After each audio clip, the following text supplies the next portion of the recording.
Hey guys, welcome to Watch Out. I'm your host, Drew Pizzulo, and welcome to the 2020 season. For this January episode, I actually want to do a watch review on a very popular watch. It's been around for quite some time, but I haven't seen too many watch reviews on it. I recently got it into my collection, and I would like to start you off with the Cartier Autoscape. This is a very, very popular watch by Cartier, and you'll notice a couple different things right off the bat. Number one, that it has the stainless steel band on it. That is extremely rare because I'll tell you a little secret that they really don't tell you about this model. Cartier, with this model, it doesn't really come with the stainless steel strap. They have a like a sister watch to this model, which is called the CHRONOSCAPH.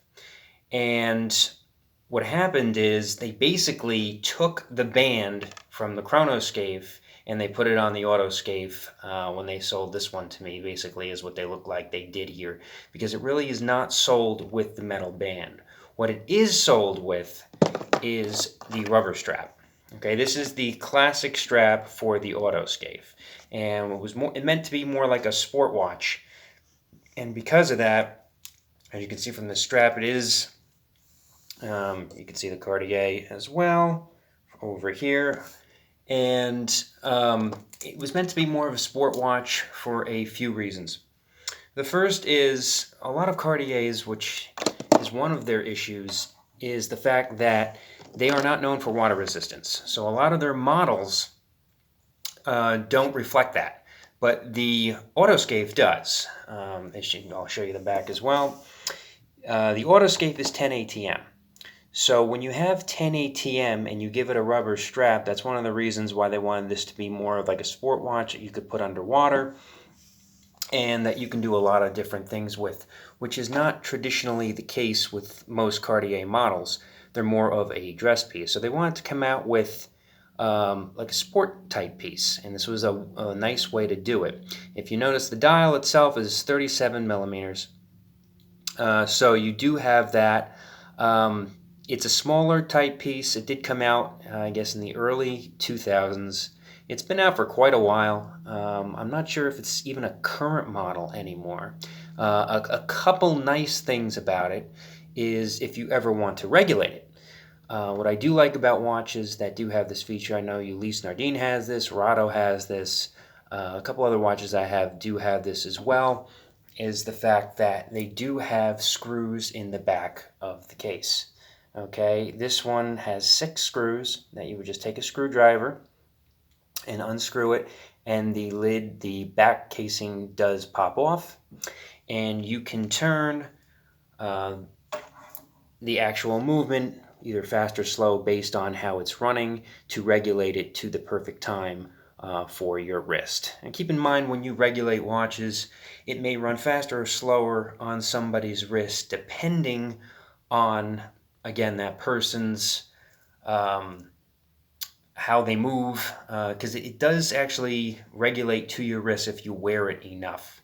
So it is different on everybody's wrists. That's why I really don't trust topographers too much, because I know when I got this watch, the jewelry store who sold this to me in Italy basically said it was running dead even on their tomographer, which is used for testing the accuracy of watches.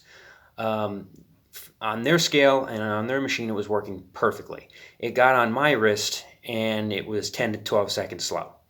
So I had to do a series of adjustments to get this quicker and keep turning the screw to where it now is running about a quarter of a second fast a day. So it can be done, and it can be easily done with Cartiers in general, the ones that have the screw case backs. So that's something you have to look out for as well.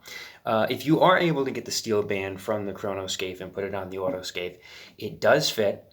It's pretty hard to do in terms of trying to get two watches and trying to mix and match them, but that's pretty much what was done here from what I can see in all my research that I've done, because I'd say like 99% of the time you see them with the rubber band.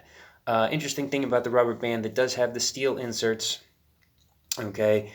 Pretty easy to find, especially on eBay. They're not expensive. I know the knockoff, you can get like replacement Cartier rubber bands for like $15 to $20 each. I guess the real ones go anywhere between $50 and $75. The main reason why I do not like the rubber strap is because it does wear out. You can break it. It does wear out over a period of time. Rubber is not meant to last. As we all know, windshield wipers wear out over a certain period of time for the same reason, weathering. And that's exactly what happens to these. When you get in hot and dry weather, they get brittle, they get hard, and they start cracking and eventually flake out, and you have to keep buying replacement straps. That's why when I wanted to purchase the CHRONOSCAPH, I looked for somebody who had already done the job of putting the metal band on it. And if you take a look at the metal band, it is nice. You can see the steel band. The other thing I do like about the steel band is the fact that it does have screw links. Again, another nice feature of what Cartier usually does on most of their models. Again, Cartier is a top 5 Swiss brand in the world, so I'm really not surprised at all. And the advantage is when you unscrew the links, they just pop out, and you can resize the watch as need be for your wrist. So if you're looking with the other parts of this that I think people do need to know about, is the face itself. As you can see, it does have the luminescent hands and the hour markers, and they do glow pretty good at night. I have tested this out. It does have the magnified date, which is something that Rolex obviously is known for. So the magnified date does help because it is a smaller face, and some people would have a little problems seeing the date if it didn't have the magnified date. It does make the crystal more expensive because of the magnified date. So if somehow you do scratch the sapphire crystal that is on this watch, just realize if you do shatter it or whatever, it does break, it is going to cost more to replace. Anytime you have a magnified date on your sapphire crystal, it does increase the cost. You can also see the Roman numerals on the outer edge of the dial as well over here. I guess the most common problem with this model is the fact that it does get scratched up rather easily. So if you do get this model, I would recommend that you get something called a scratch brush. And what a scratch brush does is, and the Omega Constellation, the older models have the same type of feature. The models that were made between, I guess, 95 and 2010, you see them a lot with this. They need the scratch brush. Whether it's gold or stainless steel, scratch brushes will work. It is a hard tipped, almost like a brush in a way, like a hard horsehair type brush, and when you can scratch it along the sides, and they will create scratches on the actual bezel itself, and it will give that that matted view that the Cartier Autoscape is supposed to have when it comes out of the factory. So it does give you that. It's a dull view. That's what scratch brush is supposed to do, give it a dull look to it. It's not supposed to be shiny. They give you that dull look because you're going to easily get scratched. I mean, if I bring this really close, you'll see there are some scratches on it already, and this was just recently polished. So it not hard to see because, again, this is not exactly a hard type of steel. You know, it's pretty easily, it can get nicked, it can get scratched around, and if you have a scratch brush, I would highly recommend it because you can make it look new again without having to go to the jewelers and have them charge you $100 to give it that new look to it. So if, like I said, if you do get the steel band, the links are not hard to get. You would have to go on eBay, but look for the Chronoscape band. You're going to look for a Chronoscape link, and that will guide you to an extra link if you need to make this band bigger, especially if you have a bigger wrist and you want to wear this, and you find a band that doesn't have enough links. Don't look for the Autoscape band. It won't work. You have to look for the Chronoscape band, because that model is actually quartz. This one is automatic. And it was a bigger head. I think the Chronoscape is around 39, 40 millimeters, if I do stand corrected. This one is 37, but the band itself wasn't any different. It does fit, as you can see, the actual watch head perfectly, and that's why you can see this done from time to time, and it will look like it was meant to be. So again, guys, I just wanted to do a quick little watch review on the Autoscape. It's a great watch to have. Let me just talk to you something really quickly about price range of this watch.